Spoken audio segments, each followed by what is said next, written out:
All right, so quadratic functions in standard form. Let's put this in perspective a little bit. So last unit that we covered, 3.3, covered quadratic functions in vertex form, right? And that was, we got pretty good at that. That was the f of x equals a times the quantity x minus h squared plus k.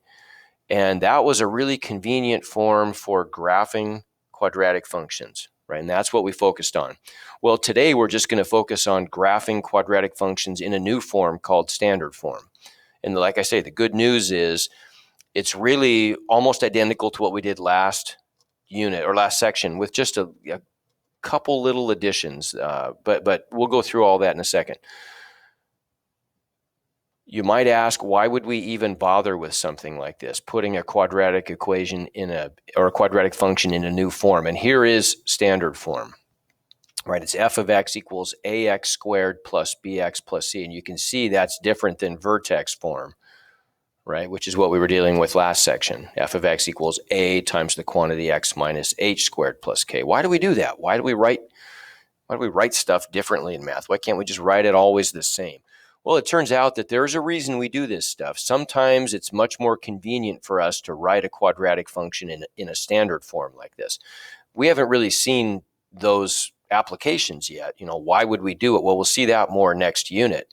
But it is something that you're going to be thankful that we've got this new form when it comes to doing things like finding zeros. And, we do some of the stuff that we do next unit.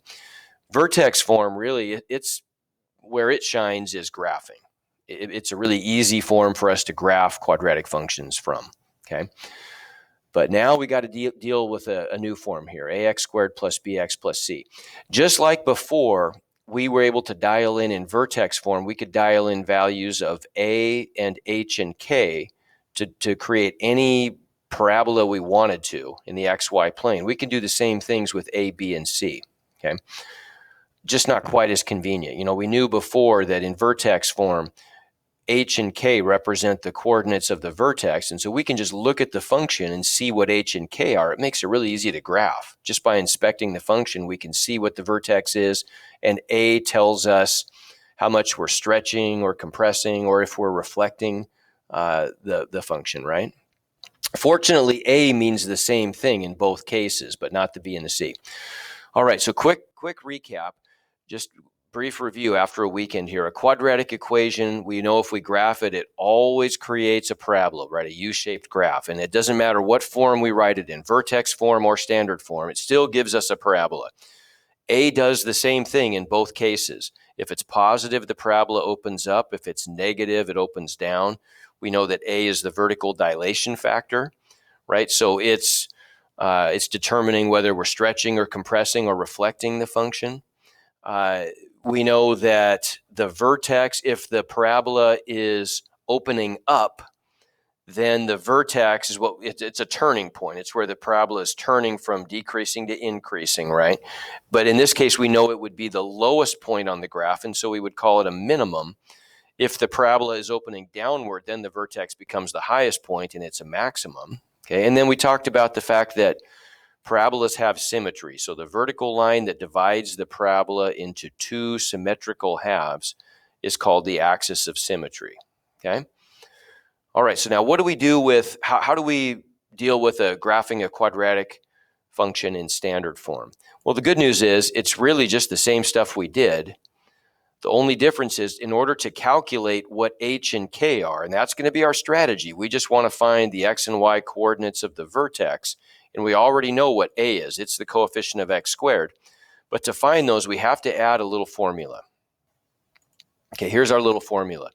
H equals negative b over 2a. And when we say negative b, that just means the opposite of b. Whatever b is, we're going to multiply it by negative 1 to change the sign. Okay, that's how we calculate h, which is the x coordinate of the vertex.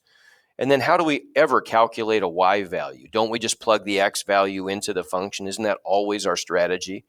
Right? So if I want to find k, which is the y coordinate of the vertex, I'm just going to plug h into the function and see what we get.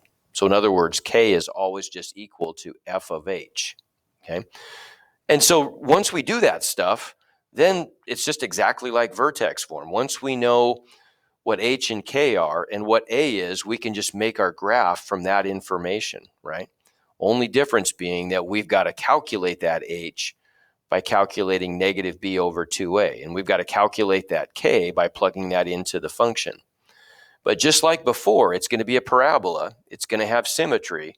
And so the axis of symmetry would just be the vertical line x equals h. But remember, h is just negative b over 2a in this case, right? Okay, that's it. So we just need to practice this. We're going to go through 2 examples, and I'm going to let you work on just practicing this. So here's the first one. They want us to graph this function and answer a bunch of questions about the graph. So the function is x squared minus 18x plus 80. So let's go to the next page, and let's just focus on, first of all, figuring out what H and K are, right? So the very first thing I want you to do is in chat, I want you to write down the values of A, B, and C for this quadratic function in standard form, please. Write down the values of A, B, and C, please, in chat for this quadratic function. And remember what A, B, and C are, right? When we write a quadratic function in standard form, A is just the coefficient of x squared, B is the coefficient of x, and C is the constant. So go for it. Write down A, B, and C, please, in chat for f of x. Should be getting answers from everybody on this.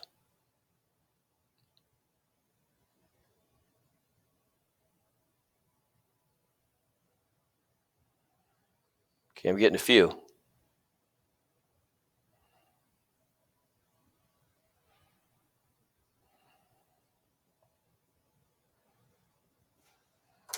Okay. Okay, so got a couple questions here. So let's focus on these one at a time.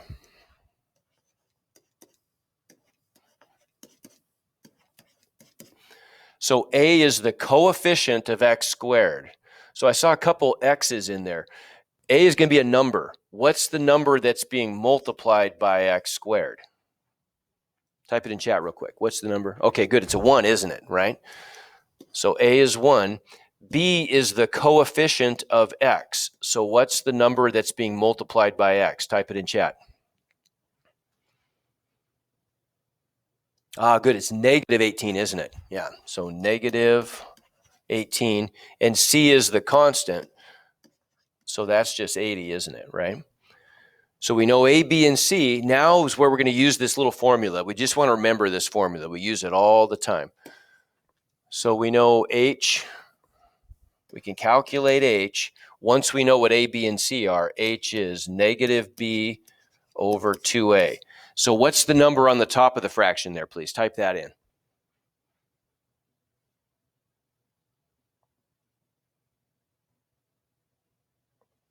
Okay, good. It's positive 18, isn't it? If B is negative 18, then negative B is positive 18. And on the bottom, I've got 2 times A, which is 1, so that's just 2. 18 over 2 is 9, right? So we know something.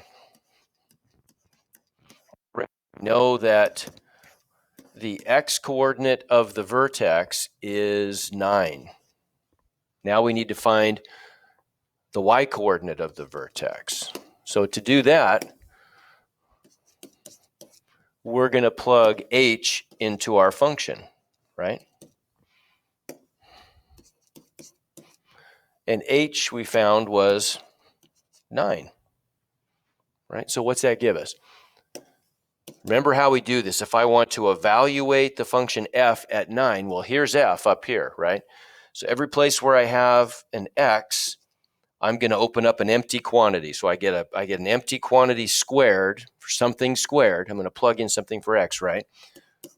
Minus 18 times something. So I've got an empty quantity to dump a value in, plus 80. And the value I'm dumping in is 9. So then I end up with 9 squared is 81. Minus 18 times 9 is 162, plus 80.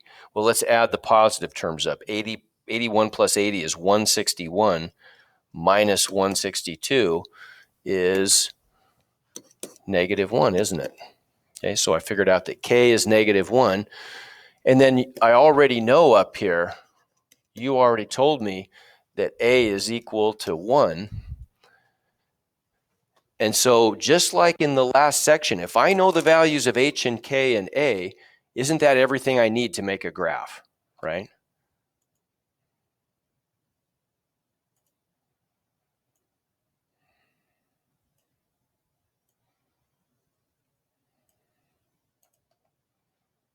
Okay, so we can go back to this page.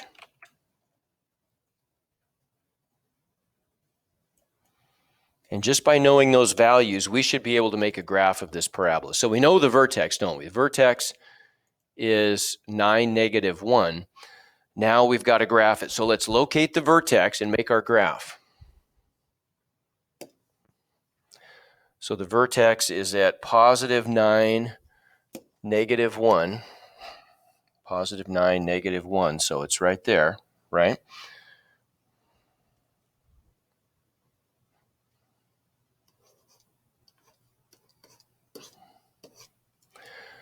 And if a is equal to 1, yes or no, am I reflecting the function? Yes or no? Quick. If a is equal to positive 1, am I reflecting the function? No, I'm not. It'd have to be negative, right? It's positive. If a is equal to 1, am I stretching or compressing the function? Yes or no?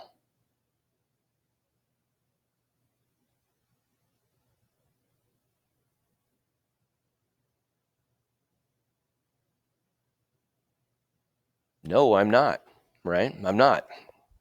If the vertical dilation factor is 1, the shape of the graph is the same as the shape of our parent function. I'm not stretching or compressing or reflecting it. So now I want to know for my parent function for x squared, right? And that's what we're using here.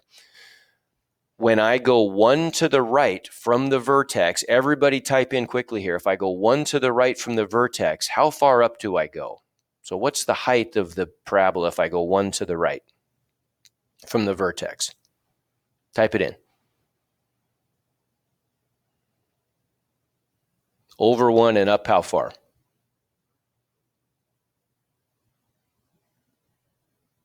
I'm just going over 1 to the right from the vertex.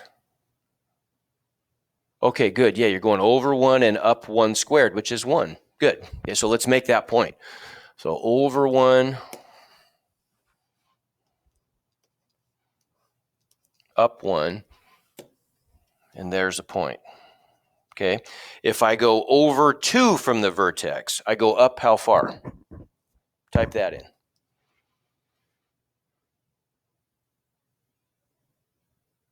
There you go. Over 2, up 2 squared. Good.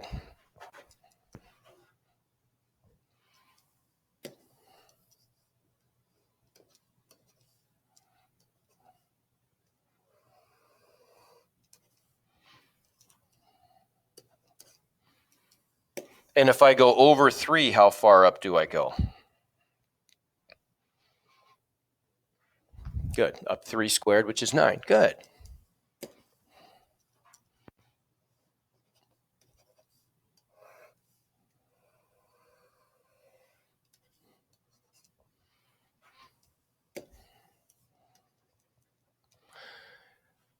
Type in the equation, please, in chat for the axis of symmetry for this thing. Remember the vertical line that splits the parabola in 2.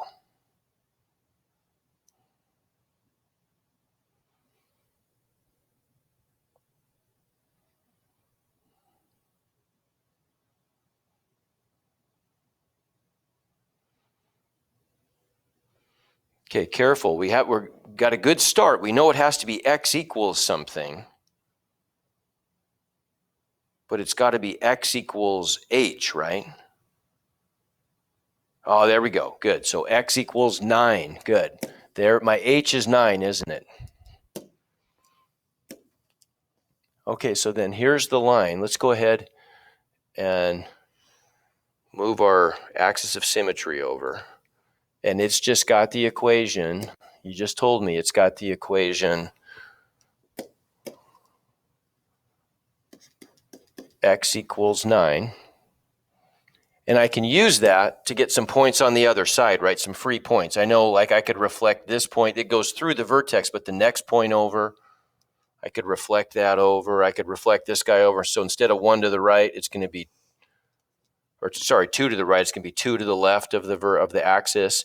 Instead of being 3 to the right of the axis, it's 3 to the left of the axis. And I get all these points over here for free.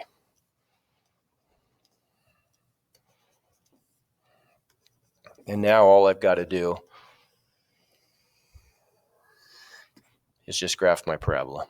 Okay? Give me 1 to 5 on that real quick. Okay, and everybody should be done with the 3.3 assignment, so you should have had some practice on this. If you're not done with the 3.3 assignments, you better get going.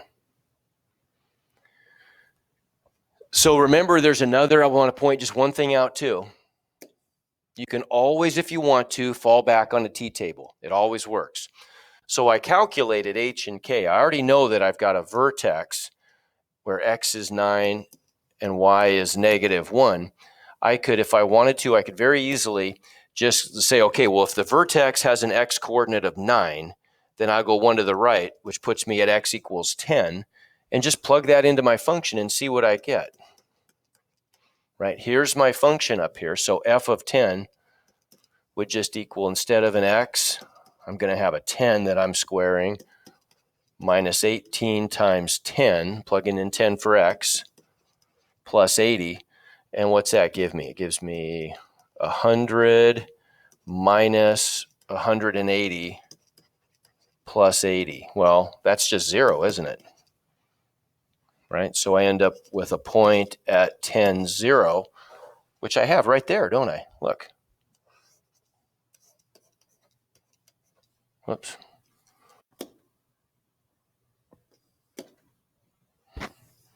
I ran out of room there.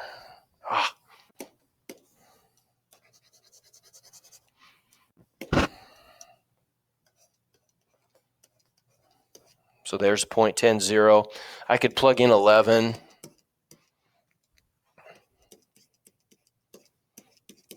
And I get 11 squared minus 18 times 11 plus 80. Well, 11 squared is 121. That's going to give me minus 198 plus 80. So I'm going to get 201 minus 98, which is 3.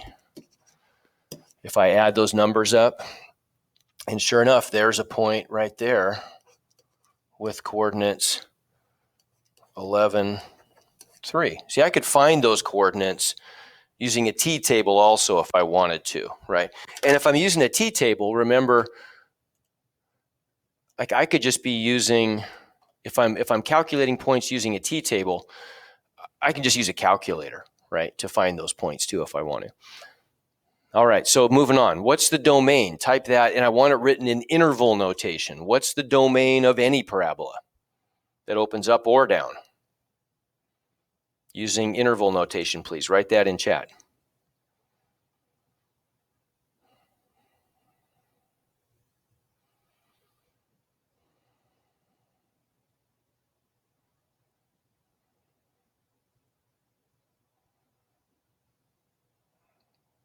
Type that in chat, please. There we go. Good. Yeah, it's all reals, isn't it? The function is, the parabola is going to go forever to the left and forever to the right always.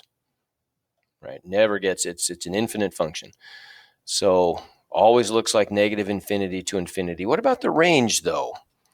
The range is the set of y values. What's that going to look like? Type that in, please, in interval notation.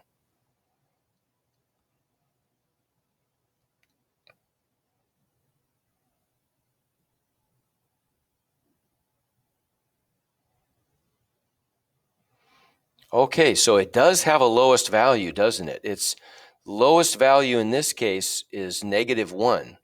the y values never dip below that, right? That's the lowest y coordinate, the smallest y coordinate that an ant walking on our purple graph could ever get to would be -1.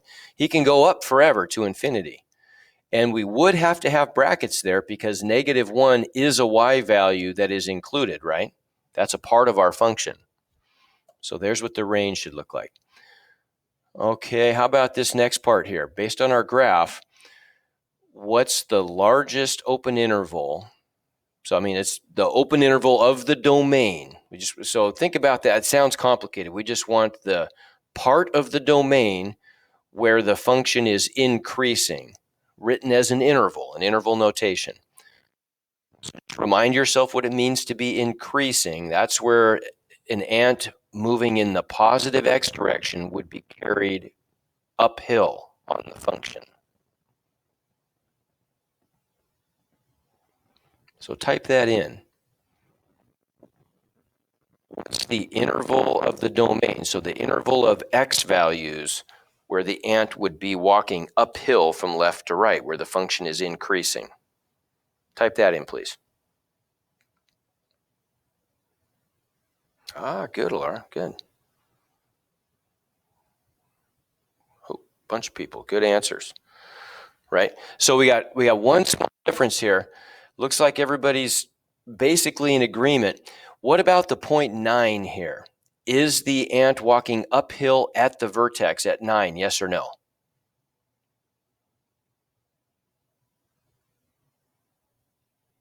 No. Okay, that's correct. Right? So then we need to have parentheses there next to the 9 because it's not actually increasing at 9. It's only increasing past 9 to the right of 9. Okay, what about the interval where the function is decreasing? Where would the ant be walking downhill? Type that in, please.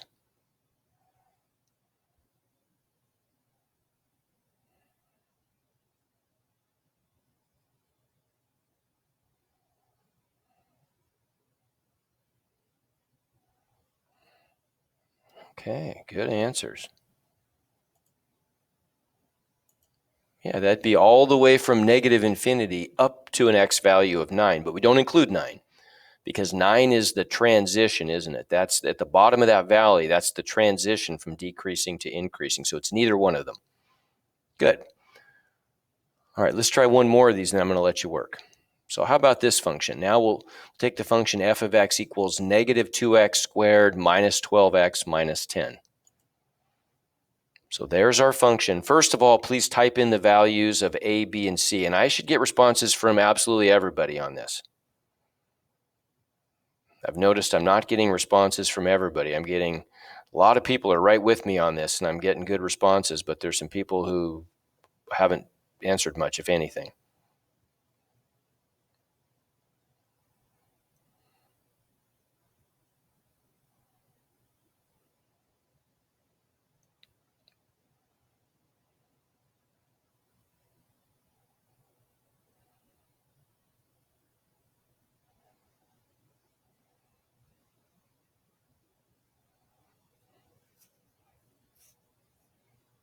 Okay, good. -2, -12, -10. Very good.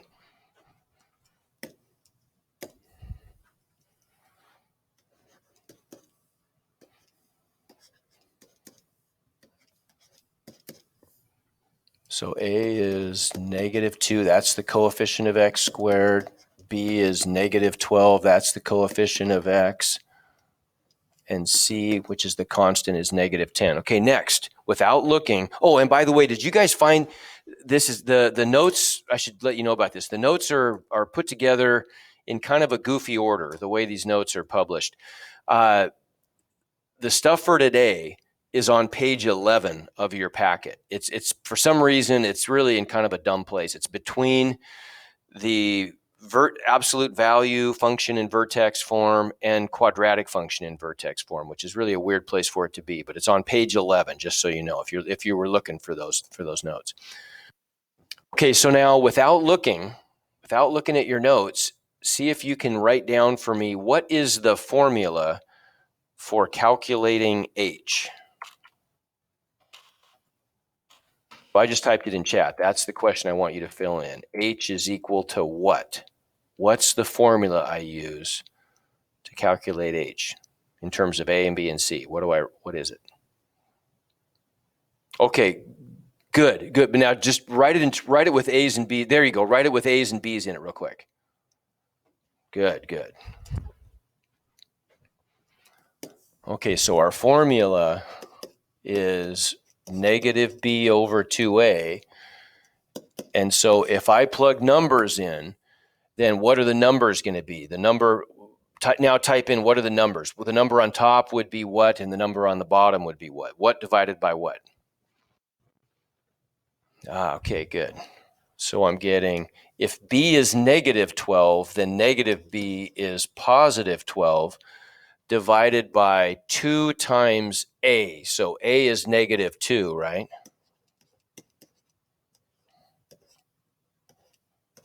So that gives me, what's that give me then? That gives me 12 divided by negative 4, which is negative 9, right? So H is negative 9. We'll summarize up here. So we know half of the vertex. We got to find K now. Type in chat, what is the formula for calculating K?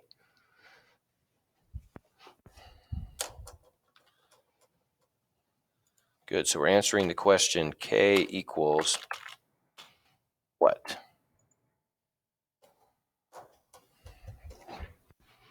All right.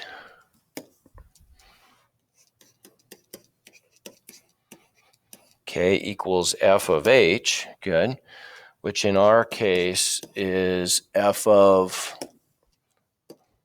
negative 9, okay, which is what? So that's going to be, I'm going to plug negative 9 in for x, right? So every place I have an x, I'm going to open up an empty quantity for dumping a value in. And the value I'm dumping in for x is negative 9. So let's see what we get. What do I do? It's supposed to be a negative 9, isn't it? So quick question. When I'm simplifying this first term, do I square the negative 9 first or multiply by negative 2? Square or multiply? Let me know. Type in chat.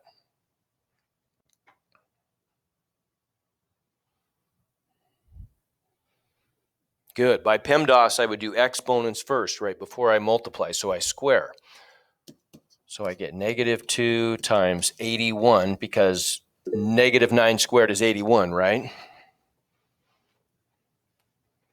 Okay. And then negative 12 times negative 9, I can just multiply those, and that's going to give me, what, 108. Oh, I did something wrong here. Didn't I? How did you get negative 9? How did I get negative 9? That's supposed to be negative 3, isn't it? No wonder something's wrong. Yeah. I was thinking something's goofy here. So let's come back. Yeah, I got to fix that.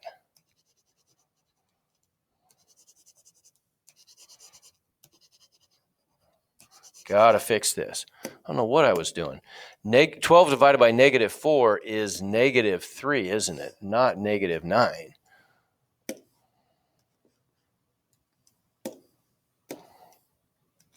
There we go.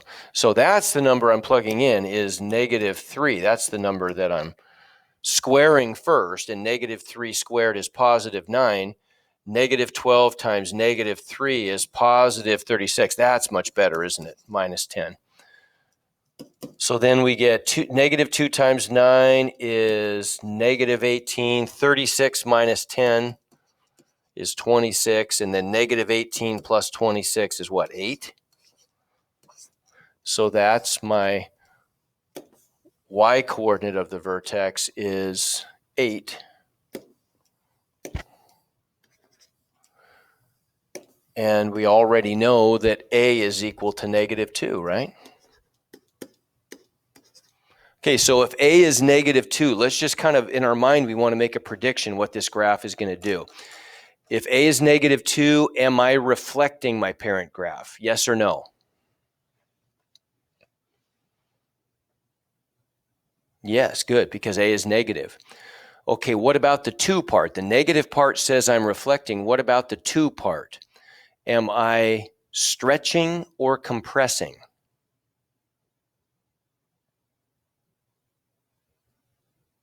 Good, I'm stretching, aren't I? Right? The negative part says reflection. The 2 part says stretch. All right, so let's try this.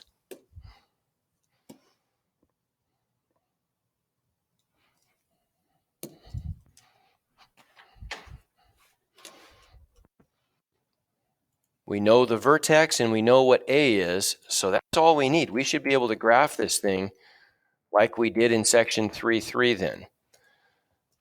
So the coordinates of the vertex are -3, -8. So -3, +8, sorry. So back 3, up 8, so I'm right there.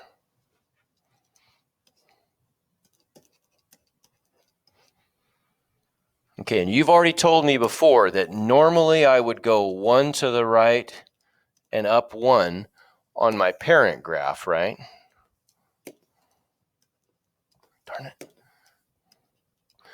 Normally I would go 2 to the right and up 4.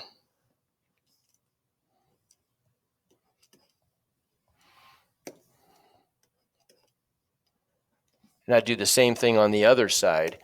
And so my parent graph would have its normal shape, right? But the job of A is to multiply the parent heights. Okay, so instead of going up by 1, over 1 and up 1, what am I going to do? I'm going to go over 1, and I'm going to go up 1 times A. 1 times -2, which is equal to -2, right? So over 1, and I'm going to go up by -2 means I'm going down by 2. Instead of going over 2 and up by 4, I'm going to go up 4 times -2, which is -8, right? So I'll go over 2 from the vertex, and I'll go up by -8. So there's all the way down to there. So yeah, it looks like our prediction was correct. It gets reflected, and it looks like it's being stretched, right? Got reflected and stretched. Okay, we know the vertex. We already figured that out. The vertex, -3.8. Quickly write down the equation of the axis of symmetry for me.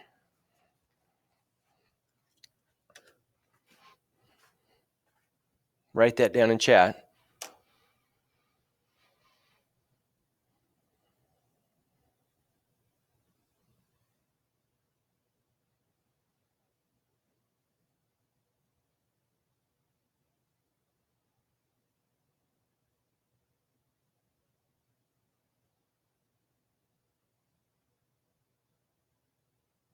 Okay, good. X equals h, which is -3. Very good.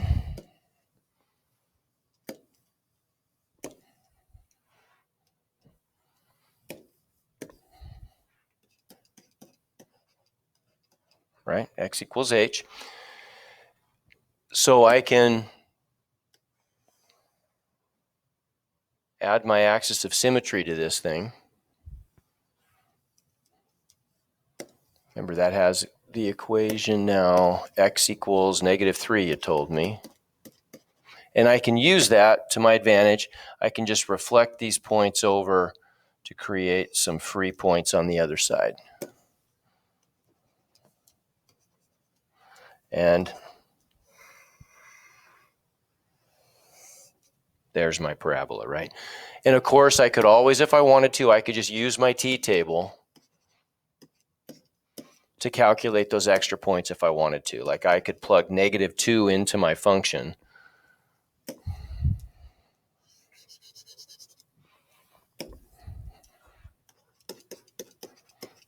And what would I get? So I get -2 times -2 squared is 4, right? Minus 12 times -2 minus 10. So what's that give me? -8 plus 24 minus 10. So that's 4. If I add all that stuff up. And sure enough, look what I get. I get a point right there with coordinates -2. I messed that up, didn't I? Oh, it's supposed to be 6, not 4. -18 plus 24 would be 6. Can't add today. So -2, 6. And then what if I plug -1 in? I'd get -2 times -1 squared is +1. Minus 12 times -1 minus 10. So I get -2 plus 12 minus 10. That's 0. And so there's another point with coordinates -1, 0. So I could just do a t-table also. All right, I'm going to let you work. Get a little bit of time here. So jump into the assignment. Make sure it's assigned. It's 3.4.